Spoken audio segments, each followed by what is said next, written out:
Biblia, ¿no? La fuerza activa. El Espíritu Santo no es una fuerza. El Espíritu Santo es Dios, que se manifiesta de muchas formas, de muchas maneras. Y vamos a leer 4 porciones diferentes para saber de lo que estamos hablando. ¿Les parece? Romanos capítulo 12. En Romanos capítulo 12 aparece una pequeña lista de dones. Dones. Y los dones tienen que ver con el Espíritu Santo. Romanos capítulo 12, por favor. Vamos a leer a partir del versículo 4. Romanos capítulo 12, versículo 4. Y dice así la palabra. Porque de la manera que en un cuerpo tenemos muchos miembros, pero no todos los miembros tienen la misma función. Más claro agua, ¿verdad? Así nosotros, siendo muchos, somos un cuerpo en Cristo y todos miembros los unos de los otros. De manera que teniendo diferentes, plural, dones, diferentes dones, según la gracia que nos es dada, y ahora usted vaya contando, cuente los dones que ahí se mencionan. Dice, si el de profecía, úsese conforme a la medida de la fe, o si de servicio, en servir. El que enseña en la enseñanza, el que exhorta en la exhortación, el que reparte con liberalidad, el que preside con solicitud, el que hace misericordia con alegría. ¿Cuántos han contado? ¿Sí? Ahí me salen 7, pero no sé dónde. A lo mejor la versión tuya es diferente, ¿no? Profecía, servicio, enseñanza, exhortación, presidir y hacer misericordia. 7 dones. 7 dones que tienen que ver con lo que el Espíritu Santo quiere hacer a través del creyente. Dejamos bien claro que los dones del Espíritu Santo no son para la gente de la calle, no son para la gente del mundo. Los dones del Espíritu son las herramientas, permítanme utilizar esa palabra, que el Señor le ha dado a sus hijos. Y en el cuerpo de Cristo, que es la iglesia, es donde se tienen que manifestar y donde se tienen que utilizar esos dones. ¿Cuántas veces has oído decir que todo creyente tiene un don? Todos los creyentes tienen como mínimo uno.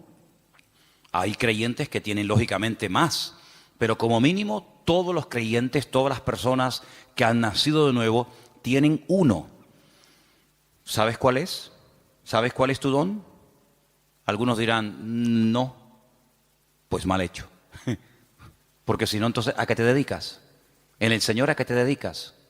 Tú te tienes que dedicar a ser usado en el don que Dios te ha dado. Esa es la aportación que tú tienes que dar a la congregación, a los hermanos en Cristo. Por lo tanto, si no sabes cuál es tu don, nos estás, entre comillas, perjudicando, ¿no? A todos. Porque lo que usted tiene que aportar no lo está aportando. Si sabes cuál es tu don, pero no lo estás utilizando, pues también estás obrando mal. Porque saber cuál es el don que Dios me ha dado y no usarlo es, como dice la palabra, aquel que se le dio un talento y lo ocultó porque tenía miedo de terminar perdiéndolo. Entonces, la obligación de todo creyente es saber cuáles son sus dones, o al menos cuál es su don. Y una vez que sepas cuál es el don que Dios te ha dado, porque los dones son para utilizarlos para el beneficio y para el crecimiento y el desarrollo del cuerpo de Cristo, pues gloria a Dios. No tienes que romperte la cabeza tratando de imitar a otras personas, tratando de imitar a otras gentes, sino que tú tienes que simplemente desarrollar y poner a servicio el don que el Señor te ha dado. Y ahí tienes 7. No sé si alguno de los que hemos leído tú dices, bueno, pues yo creo que puedo tener el don de misericordia, o el don de servicio, o el don, como dice aquí, de exhortación, o cualquiera que sea. Ahí hay una pequeña lista de 7 dones. Si estos fueran pocos, y si dices, bueno, yo con estos dones no me siento identificado, hay otra lista. ¿Vale? Son las 2 únicas listas que hay en el Nuevo Testamento de dones de regalos, de herramientas que Dios le da a los creyentes para que lógicamente los usen. Dice que cada uno ministre según el don que ha recibido de parte del Señor. La otra lista es muy fácil de aprender, porque también está en otro capítulo 12, pero en esta ocasión en Primera de Corintios. Entonces, la primera lista está en Romanos 12, donde hay 7 dones que ahí se nombran, y la segunda lista está en el capítulo 12 de Primera de Corintios. Y vamos a leerlos, si les parece. Vamos a leer a partir del versículo 4. Primera de Corintios 12, 4. Ahora bien, hay diversidad de dones, pero dice aquí, el Espíritu es el mismo. Hay diversidad de ministerios, eso es otra cosa. Ahora también hablaremos de eso. Pero el Señor es el mismo. Y hay diversidad de operaciones, pero Dios es el que hace todas las cosas en todos, es el mismo. Vamos a contarlos, porque ahora hay una lista muy interesante. Pero a cada uno es dada la manifestación del Espíritu para provecho. Eso siempre así, para provecho. Porque a este es dada por el Espíritu palabra de sabiduría. Eso es un don. Palabra de sabiduría. A otro, palabra de ciencia o conocimiento, como también se le conoce, según el mismo Espíritu. A otro, fe por el mismo Espíritu. A otro, dones, plural, es el único don, uno de los pocos dones que aparece en plural, dones de sanidades por el mismo Espíritu. A otro, el hacer milagros. A otro, profecía. Este se repite. ¿Se acuerdan? Hemos leído profecía en Romanos 12. Aquí se vuelve a repetir. A otro, discernimiento de espíritus. A otro, diversos géneros de lenguas. Y a otro, interpretación de lenguas. ¿Cuántos hay? Aquí hay 9. Pero bueno, digamos que se repite uno que aparece en Romanos 12, pero son 9. Estos 9 dones los añadimos a los otros que se mencionaron en Romanos capítulo 12 y tenemos una lista bastante interesante de dones en los cuales todos y cada uno de los creyentes pueden ser utilizados en cualquier momento. Ahora, hay creyentes que han sido utilizados de una forma no regular, sino de una forma, digamos, una vez y ya está, en uno de estos dones o de los que hemos leído en Romanos 12. Pero eso es una cosa, y otra cosa es que frecuentemente, asiduamente, como algo ya normal en tu vida, haya uno o varios dones que se manifiestan en tu vida. En el Antiguo Testamento, por supuesto que el Espíritu de Dios también operaba, es decir, el Espíritu Santo no estaba muerto y entró en acción en el Nuevo Testamento, ni mucho menos. En el Antiguo Testamento hubieron personas que hicieron tremendos milagros, tremendos. Hubieron profetas que llegaron a resucitar muertos, por ejemplo Elías, por ejemplo Eliseo. En el Antiguo Testamento encontramos a un hombre que dice la Biblia que Dios le dio una sabiduría tan grande que no hubo otro en toda la tierra capaz de tener aquella sabiduría que este hombre tuvo. Y estoy refiriéndome, como bien saben ustedes, al rey Salomón, que había momentos en los que la gente no sabía qué hacer y él daba la palabra exacta y concreta y específica y problema solucionado, porque la palabra de sabiduría no es para destacar por encima de los demás, sino es para a veces solucionar situaciones que a menos que haya una palabra de sabiduría, una palabra específica de parte del Señor, porque no es un consejo, sino es una palabra concreta y específica, esto es lo que hay que hacer. Y ahí viene la palabra, el bálsamo, viene la respuesta, es lo que Dios, lo que el Señor haría si estuviera en nuestra situación. ¿Vale? Eso es la palabra de sabiduría. Y en el Antiguo Testamento hay personas que fueron utilizadas con palabras de sabiduría, con dones de sanidades, con dones de fe, de milagros, etcétera, etcétera. Por lo tanto, estos dones siempre han existido, siempre han existido. Ahora, en el Nuevo Testamento, a raíz del famoso día de Pentecostés, Hechos capítulo 2, encontramos que hay dos dones que en el Antiguo Testamento no se vieron. Eso no significa de que no existieran, sino que simplemente no era el momento. Todo en la vida tiene un momento. Todo en la vida tiene un momento y un lugar. Y en el Antiguo Testamento no se ve a una persona en una congregación, al aire libre, donde sea, hablando en lenguas. Sí se ven profetizando. Por ejemplo, Saúl dice que se metió un día en una compañía de profetas y profetizó con ellos. Y el Antiguo Testamento está lleno de profetas. Madre mía, pues tienen ahí todos los que quieran. Isaías, Jeremías, todos profetizaron. La mayoría de ellos sobre eventos futuros, la futura restauración, las glorias que le vendrían al pueblo de Israel, persecuciones, restauración, derramamiento del Espíritu en forma masiva, como el caso de Joel, profecías que tienen que ver con la primera venida del Señor Jesucristo, otras que tienen que ver con profecías que tienen que ver con la segunda venida de Cristo. Por lo tanto, el don de profecía está por todas partes en el Antiguo Testamento.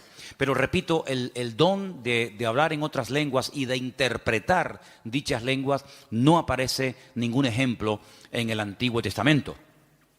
En el don de discernimiento de espíritus, por supuesto que aparece. Hay varias ocasiones en el Antiguo Testamento donde la gente discernía que ese espíritu, eso que estaba ocurriendo, no era producido por el Señor, sino que detrás de eso estaba nada más y nada menos que el mismísimo Satanás, el mismísimo enemigo de los creyentes y de Dios. Palabra de sabiduría ya la hemos definido, pero la palabra de ciencia es una revelación de algo que ha ocurrido y que trae un conocimiento, trae una revelación. Por ejemplo, ustedes pueden recordar el famoso pasaje donde dice la Escritura que le dice el profeta Eliseo a su siervo, a su criado, a su ayudante Giesi: ¿de dónde vienes? Saben que cuando Naamán fue sanado de la lepra y le quiso dar dones y le quiso dar presentes y regalos y dádivas al profeta Eliseo, Eliseo dijo: no me tienes que dar absolutamente nada. Pero sin embargo Giesi fue detrás de él, ¿se acuerdan? Y le pidió cosas, las escondió. Cuando entra en la presencia de su señor, a la persona que servía, Eliseo le dice: ¿de dónde vienes? Dice: no, yo no he ido a ninguna parte. Dice: yo te vi cuando ibas detrás de él y le pediste esto y esto. Dice: la lepra de Naamán se te pegará a ti y a tu descendencia para siempre. Es una palabra revelada que a menos que Dios la revele es imposible conocerla. Por lo tanto, los dones del Espíritu están en pleno vigor. Yo sé que hay círculos, evangélicos en algunas congregaciones donde dicen abiertamente, y no tienen ningún reparo en decirlo, que cuando, por ejemplo, murieron los 12 apóstoles, incluido Pablo, los dones, las manifestaciones del Espíritu como que se acabaron. Ya tenemos la palabra, pero es curioso porque la palabra completa no se tuvo cuando murieron los 12 discípulos. Algunos dicen: no, cuando se murieron los 12 apóstoles y ya teníamos la Biblia, sí, pero ¿cuándo tuvimos la Biblia? Al día siguiente de morir Pablo, Pedro y Santiago, pasaron siglos desde que pudimos tener toda la Biblia en un tomo. Y no fue hasta la invención de la imprenta, ¿verdad? Ya cerca del siglo XV, fíjate tú, cuando se pudo por fin tener una Biblia en la mano. Entonces, ¿qué pasó desde que murió Pedro, Santiago, Juan, Tomás? ¿Qué pasó? Bueno, pues en ningún momento en la palabra del Señor encontramos que el Señor ha menguado su presencia, sus manifestaciones, su poder, sino que todos los dones están en pleno vigor. El problema es que la gente ha perdido el interés. Hay creyentes que no les interesa este tema. Hay creyentes que nunca le piden al Señor: Señor, yo quiero ser utilizado en algún don. O si tengo alguno, que lo tengo seguro, pues Señor, dime cuál, porque se me va la vida y al final tendré que darte cuentas. Porque eso es una cosa que tenemos que tener todos presentes. Tendremos que rendir cuentas delante del Señor de lo que hicimos y de lo que no hicimos, de lo que teníamos que haber hecho y no hicimos. Y si tienes un don y nunca te preocupaste en averiguar cuál era, cuando lleguemos a la presencia del Señor, pues llegarás diciéndole al Señor: Señor, fui un inútil en el sentido de que no me dejé utilizar en el don que tú me diste y al final no hice absolutamente nada con él. Tómense en serio este tema, hermano, ¿saben? Tómense en serio ese tema. Esto no es algo opcional. No, yo no tengo ninguno. No, a mí no me interesa. Yo soy muy joven, yo soy muy mayor. Yo no tengo tiempo. Mire, la vida cristiana no la organizamos nosotros a nuestra manera. La vida cristiana está bien establecida en la palabra y la palabra de Dios nos enseña que algún día tendremos que presentarnos delante del Señor y rendir cuentas por todo lo que hemos hecho. Y una de las cosas por las cuales tendremos que rendirle cuentas al Señor es por el don o los dones que el Señor nos dio. ¿Qué hicimos con ellos? Espero que todos podamos decir: Señor, yo el don lo utilicé, lo puse al servicio del cuerpo de Cristo, pude bendecir a otros hermanos, etcétera, etcétera. Así que quédense con estos dos capítulos, Romanos 12 y el otro era 1 Corintios 12. Son los dos únicos capítulos que aparecen en el Nuevo Testamento donde aparecen las listas, 7 por un lado, 9 por otro. Hay dones que son de expresión, hay dones que para poder utilizarlo tienes que abrir la boca. Don de lenguas, pues si no abres la boca, ya me contarás a mí cómo vas a ser utilizado en ese don. Don de interpretación de lengua, don de profecía. Pues hay dones que no hace falta que digas nada para ser usado en él. Hay dones que no tienes que decir nada, pero hay otros dones que sí tienen que utilizarse, las palabras, ¿verdad? Para poder ser utilizado y para poder fluir en ese don. Todos los dones, por supuesto, podemos ver cantidad de porciones en el Nuevo Testamento, en el Antiguo Testamento, de cómo obraban, cómo operaban, cómo se manifestaba cada uno de ellos. Pero luego hay algo que no tiene nada que ver con el don o con los dones del Espíritu Santo. Y es lo que leímos el otro día en Gálatas, capítulo 5, ¿se acuerdan? Y es lo que la Biblia llama el fruto, que no tiene, repito, nada que ver con los dones. La iglesia de Corinto, ¿se acuerdan ustedes? La iglesia de Corinto tenía todos los dones.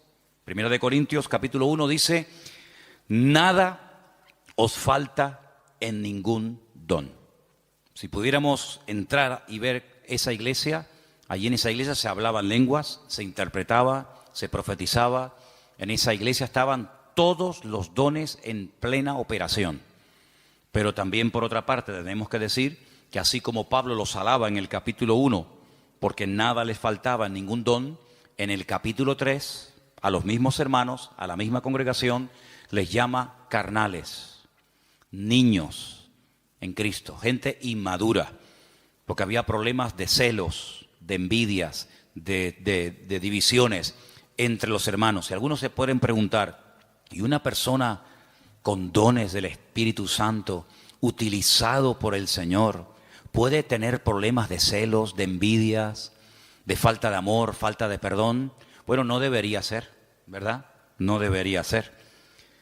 Pero el don es perfecto. Lo que no es perfecto es el instrumento que utiliza el Señor para que el don fluya. ¿Se da cuenta?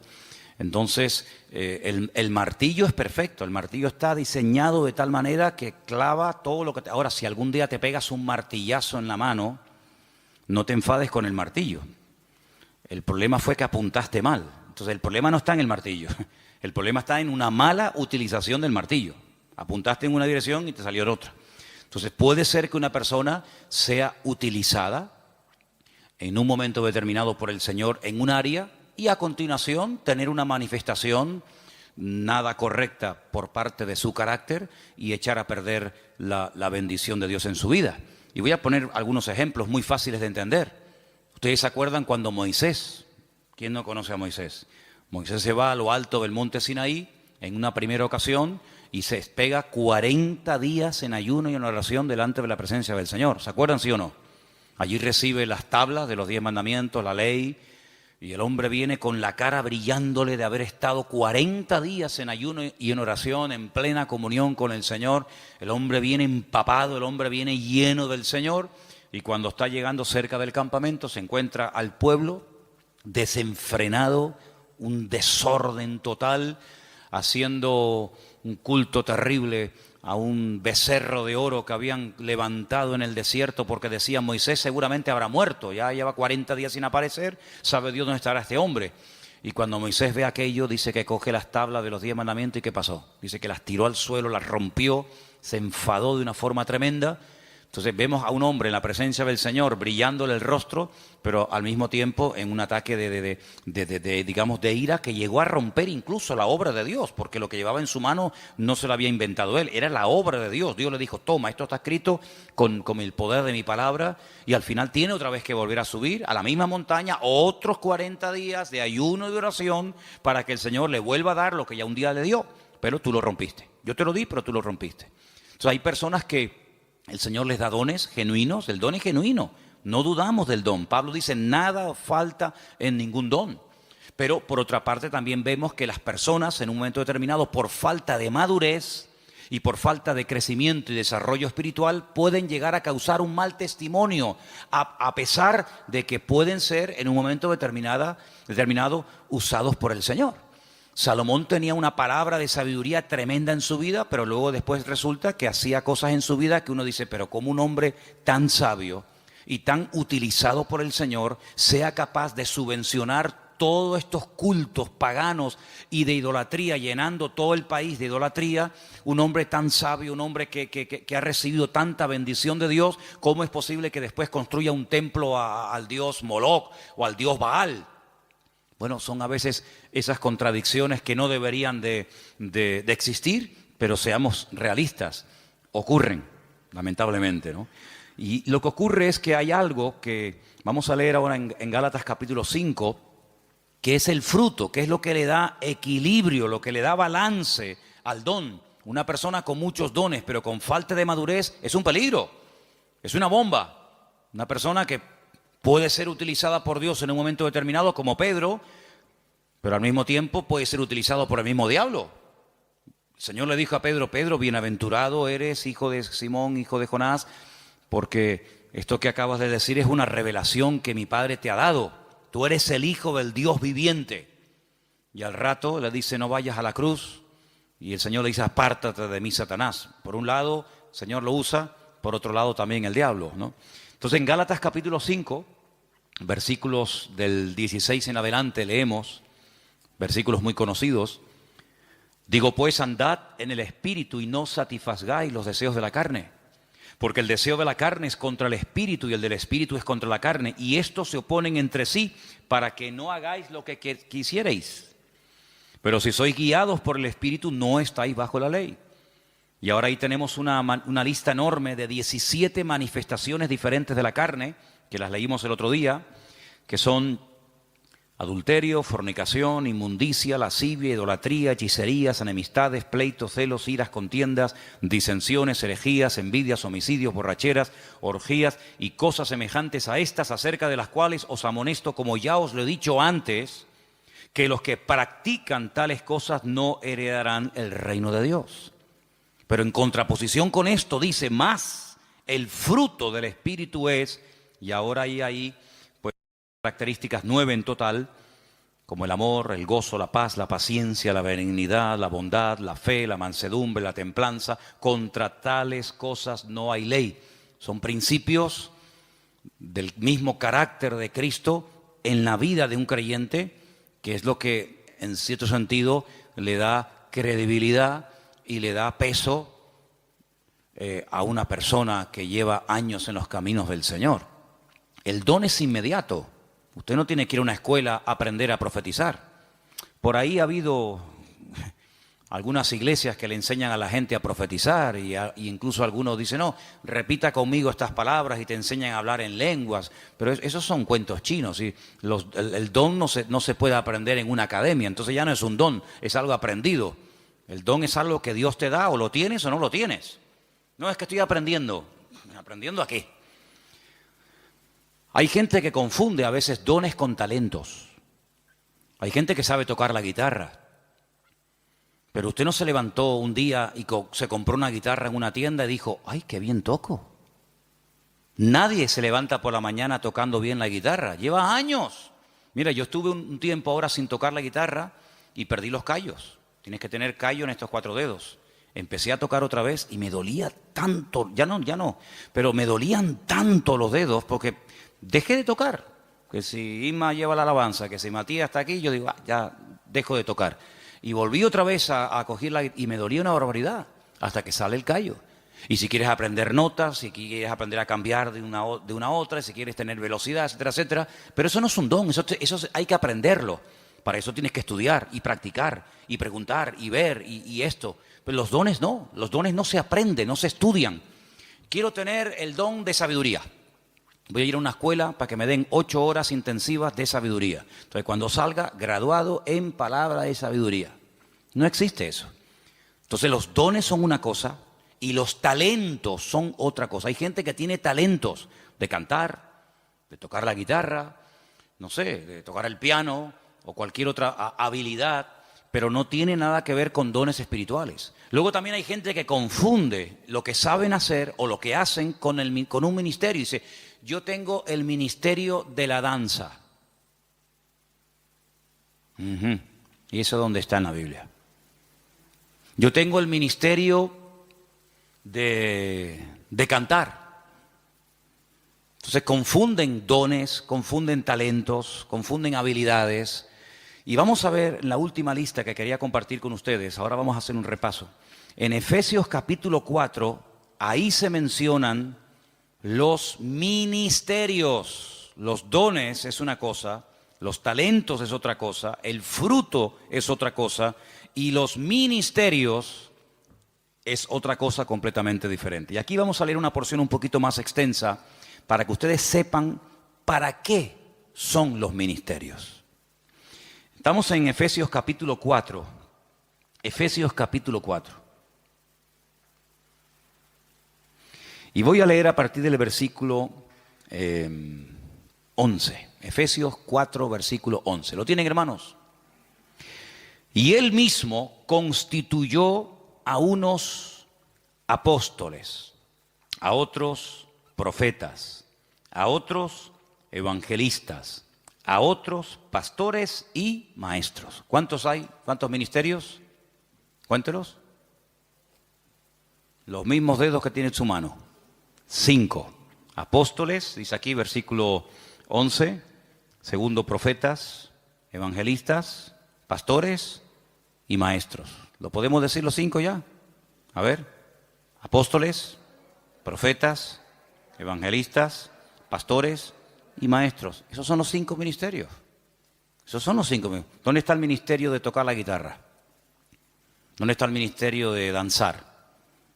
No hay ese ministerio, ¿verdad? Usted se puede encargar, puede haber un área, puede haber un departamento, pero los ministerios están bien claramente definidos. Ahora vamos a un poquito hablar de ellos, pero vamos a leer un poquito más adelante, porque ahora explica el apóstol Pablo para qué Dios a unos los ha nombrado pastores, a otros evangelistas, a otros maestros. Dice, para perfeccionar a los santos para la obra del ministerio. ¿Quiénes son los santos? ¿Quiénes son los santos? ¿Usted es un santo? La palabra santos son los apartados, los que han dejado la vida contraria a la voluntad de Dios, se han apartado. Santo significa una persona que se aparta. Nada más que eso, no es una cosa, no es un señor. Usted cuando salga del culto no intente mirarle la coronita. Saben que a veces en los cuadros aparece así como una cosa redonda. Había una serie hace años que se llamaba El Santo. Algunos de ustedes ni habían nacido. Era de Robert Moore. ¿Se acuerdan? El Santo. Los santos no llevan coronita en la cabeza, ¿vale? Cuando ustedes entran aquí adentro, la gente de la calle dice, oye, ¿ustedes no tienen santos? Dice, sí, aquí estamos así, está lleno de santos. Pasa que no los colgamos en las paredes, están sentados en la silla, ¿vale? Los santos son hombres y mujeres de carne y hueso, normal y corriente, con sus defectos, con sus virtudes, que se han apartado, entre comillas, ¿de qué? De lo que no agrada a Dios, no por presión. No estamos aquí porque nos están presionando. Cuando usted te quiera levantar, te levanta y te va, no hay problema. Estamos aquí por convicción, porque hemos entendido que el Señor es el camino, la verdad y la vida. Hemos llegado a una serie de convicciones, en algunos casos en un tiempo, en otros le lleva más tiempo, pero los santos son las personas que se apartan de todo aquello que no agrada a Dios. Entonces dice que el Señor ha levantado, ha perfeccionado a estos 5 ministerios para ayudar a los santos, para perfeccionarlos, para la obra del ministerio, para la edificación del cuerpo de Cristo, ¿vale? Hasta que todos lleguemos a la unidad de la fe. Esa es la meta, ese es el objetivo, que todos lleguemos a la unidad de la fe y del conocimiento del Hijo de Dios, a un varón perfecto, a la medida de la estatura de la plenitud de Cristo. ¿Cuál es la meta? Que la gente nos ministra, que nos predican, que nos exhortan, que nos enseñan, que nos pastorean. ¿Para qué? Para que lleguemos al nivel, a la medida del Señor Jesucristo. Nos falta mucho todavía, ¿eh? ¿Sí o no? Nos falta mucho. Pero bueno, esa es la meta. Y sigo leyendo, versículo 14. Para que ya no seamos niños fluctuantes, llevados por doquiera de todo viento de doctrina, por estratagema de hombres, que para engañar emplean con astucia las artimañas del error. sino que siguiendo la verdad en amor, crezcamos en todo en aquel que es la cabeza, esto es Cristo, de quien todo el cuerpo, toda la iglesia, bien concertado y unido entre sí por todas las coyunturas que se ayudan mutuamente, según la actividad propia de cada miembro, recibe su crecimiento para ir edificándose en amor. Tal vez el mejor ejemplo para entender lo que debería ser una iglesia es el cuerpo humano. Y ahí todos me van a entender, porque usted a lo mejor nació en un país, otros nacieron en otro país, unos tienen una edad, otros tienen otra, unos son hombres, otros son mujeres, pero todos tenemos un cuerpo, ¿vale? Y por eso es el mejor ejemplo para entender lo que debería ser una iglesia. En un cuerpo hay centenares de órganos, de células, de huesos, de arterias, de venas, de músculos, pero todos tienen una función. No hay nada que sobra, nada, ni un solo miembro sobra. Hay huesos que son muy largos, huesos que son prácticamente imperceptibles, están aquí dentro del oído, ni se ven, pero si no lo tuviéramos estaríamos sordos, perdidos, no escucharíamos nada. Tenemos unas manos que son una joya. Cuando ustedes ven esos robots, saben que al hombre siempre le ha gustado el tema de los robots, sobre todo a los japoneses, ¿no? Cuando ustedes ven el último robot que los japoneses han diseñado y corren la cortina y hay un humo y música y focos para ver el último robot que han hecho, tú lo miras y dices, ¡qué birria! ¡Qué birria! ¿Te gustaría caminar como un robot? ¿Te gustaría moverte como un robot? Y eso es lo máximo a lo que ha llegado el hombre, lo máximo. Increíble. Una mano, la mano del ser humano es tan perfecta que no hay un robot, no hay una máquina en el mundo que le llegue, vamos, ni al 1% de las habilidades que tiene solamente la mano. El ojo, no hay una cámara en el mundo que sea tan perfecta como el ojo del ser humano. Una bomba de agua que tarde o temprano termina rompiéndose. Aquí tenemos una bomba aquí dentro del pecho que está 70, 80, 90, 100 años en algunos casos, pum, pum, pum, pum, pum, pum, pum. Millones de litros de sangre bombeando por la mañana, por la tarde, por la noche, de pie, sentados, acostados, en avión, en la cama, de jóvenes, de niños, hasta en el vientre de nuestra madre. Es una cosa increíble. Los filtros que tenemos en el cuerpo, los que tenemos coche, de vez en cuando tenemos que cambiar el filtro de aceite, ¿sí o no? El filtro del aire, hace poco le cambié al coche mío el filtro del aire y yo digo, pero señor, si yo le suelo cambiar muy a menudo los filtros, estaba negro, negro. ¿Cuándo fue la última vez que te cambiaron los filtros? Tenemos los riñones. Ay, amigo, eso es una maravilla, los filtros que tenemos. La polución que tragamos todos los días y no decimos, mira, cámbiame los riñones, ponme dos nuevos, el hígado, ponme uno nuevo de vez en cuando. Es algo increíble, una perfección alucinante, hermano, increíble, increíble. Bueno, pues eso es lo que el apóstol Pablo dice, mira, así como nuestro cuerpo, todos los miembros se ayudan el uno al otro. Dice, si todo el cuerpo fuera ojo, ¿cómo caminaríamos? ¿Cómo cogeríamos las cosas? ¿Te imaginas un ojo así? Un ojo gigante. ¿Cómo hacemos? No podríamos oír a nadie, pero si fuéramos solamente una oreja, ¿te imaginas una oreja así? O que fuéramos solamente lengua, una lengua ahí de 1,80. Sería terrible. Pero Dios ha puesto todo en el cuerpo humano con una perfección increíble, increíble, hermano. El apóstol Pablo dice, así deberían ser los creyentes en las iglesias. Ay, si el corazón no quiere trabajar, nos morimos, un infarto. Si el cuerpo dice, bueno, no voy a caminar más, inválidos. Y en una iglesia, hermanos, cuando alguien se pega años sentado en una silla y no aporta nada, no es lo mismo que si tuviéramos un brazo que no se quiere mover, ahí caído, paralítico. Saben que hubo una época en la historia, parece mentira, el hombre a veces ha inventado cosas tan extrañas. Ha habido momentos en la historia en la que ha habido hombres que han querido vivir de una forma santa, sin pecar, sin contaminarse en el mundo. Y hay casos de personas que se pegaron 20 años en lo alto de una columna, ahí arriba, porque no quería tener contacto con el mundo. Gente que se amarraban los brazos y los brazos terminaban perdiendo la movilidad. ¿Qué te parece? Pero ¿cuántas veces en las iglesias encontramos que hay gente que son personas que no aportan? Son grandes orejas, son orejas enormes. Imagínense venir un día a la iglesia y encontrarte una oreja así, ahí en una silla, en la otra, orejas así, sí. ¿Y estos quiénes son? Los oidores. Estos son los que oyen. Sería terrible, ¿no? Sería terrible. Pero así como en el cuerpo, cuando un miembro no quiere funcionar, el cuerpo se enferma. Así de claro, y hay que operarlo, hay que meterlo en el quirófano. En una iglesia, cuando un miembro no desarrolla sus dones, sino oye y oye y oye, y venga a oír, y venga a oír, y venga a oír, y venga a oír, y el hermano se murió oyendo sermones.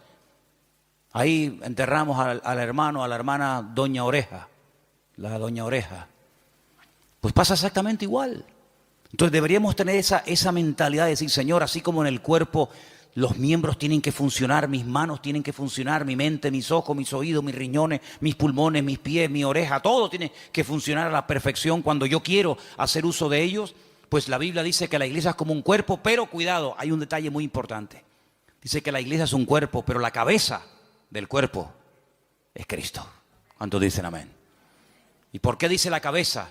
Porque de la cabeza, amigos, salen todas las órdenes. Usted puede tener unas piernas de oro, puede tener un corazón maravilloso, pero si la cabeza no funciona, amigo, Cristo es la cabeza de la iglesia. Él es el que da las órdenes, Él es el que dice, quiero utilizar esta mano, quiero utilizar esta boca, quiero utilizar a este hermano, quiero utilizar a este joven, quiero utilizar a esta familia. Y el miembro no se puede negar, porque el que recibe las órdenes es el miembro, pero el que las da es la cabeza. ¿Y cuántas veces nosotros con nuestra actitud le decimos al Señor, no, yo no? Es como si yo le diga a mis manos, coge la Biblia y lee, y la mano dice, no quiero trabajar. ¿Y cómo cojo la Biblia? Claro, algunos me dirán, pero hay gente que pinta unos cuadros preciosos con la boca. Sí, pero eso no es lo normal. La excepción no confirma la regla. He visto gente, hace poco vi en un canal esto de internet, vi a un chico que toca la guitarra con los pies, que ya me gustaría a mí con las manos tocar la guitarra como la toca con los pies. Algo increíble, pero no es lo normal. La guitarra no está diseñada, la forma de una guitarra está diseñada para que se toque con las manos, con las dos, con la derecha y con la izquierda. Puede ser que una persona toque la guitarra con los pies, sí, pero no es lo normal. Entonces, cuando en una congregación hay personas que tienen dones, que tienen talentos, que han escuchado durante años y años y años palabra, pero no aportan, es como cuando un miembro del cuerpo humano dice no quiero trabajar. Entonces, todo el resto del cuerpo se perjudica porque las manos no quieren trabajar.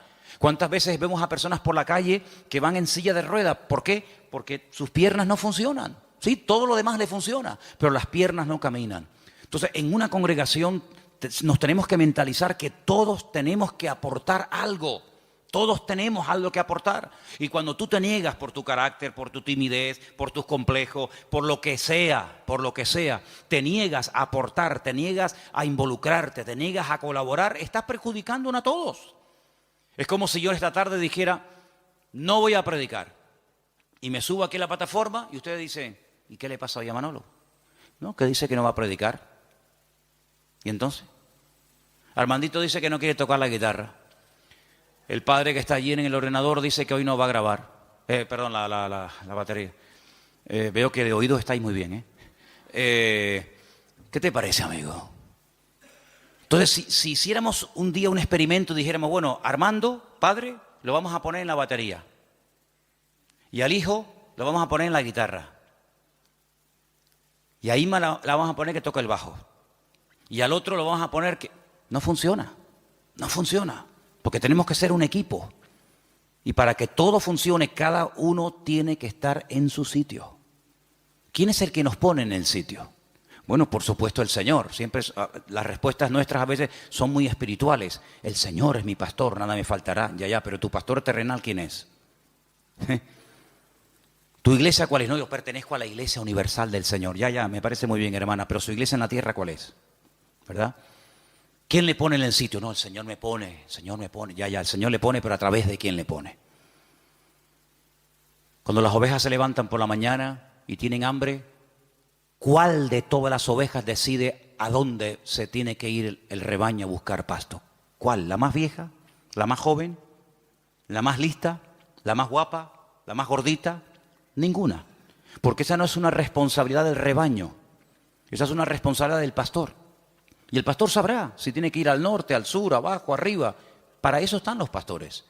Entonces, cuando hemos leído esta tarde en este último pasaje de los ministerios, los apóstoles, los pastores, los evangelistas, tenemos que saber cuáles son las funciones de estos ministerios para que podamos dejarnos ayudar y para que el Señor nos vaya mostrando cuál puede ser nuestro sitio y una vez que lo descubramos, poder servir al Señor de una forma eficaz y no estar dando palos de ciego y que se nos va la vida y al final muchos planes, muchas ideas, muchos proyectos, pero al final no concretamos nada.